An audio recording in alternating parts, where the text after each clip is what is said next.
2 ഇതാ ഇതുകൂടെ അങ്ങ് ഒഴിക്കാം. അതിനുശേഷം ഇത് ശരിക്ക് ഒന്ന് മിക്സ് ചെയ്യാം. നമുക്ക് ശരിക്കൊന്ന് മിക്സ് ചെയ്യാം. മിക്സ് ചെയ്ത് കഴിഞ്ഞാൽ നമുക്ക് ഒരു 5 മിനിറ്റ് അല്ലെങ്കിൽ 10 മിനിറ്റ്സ് ഇത് ഇവിടെ ഒന്ന് വെക്കുക. കാരണം ഇത് രണ്ടും കൂടി ഒന്ന് ശരിക്കൊന്ന് മിക്സാണ്. അതുവരെ നമുക്കൊന്ന് വെയിറ്റ് ചെയ്യാം.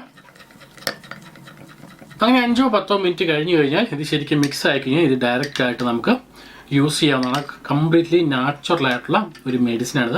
ഞാൻ നേരത്തെ പറഞ്ഞ പോലെ സാധാരണ കഫക്കെട്ട്, അതോടൊപ്പം തന്നെ ചുമ, തുമ്മൽ അതൊക്കെ ഉണ്ടെങ്കിൽ ഈസി ആയിട്ട് കളയാം.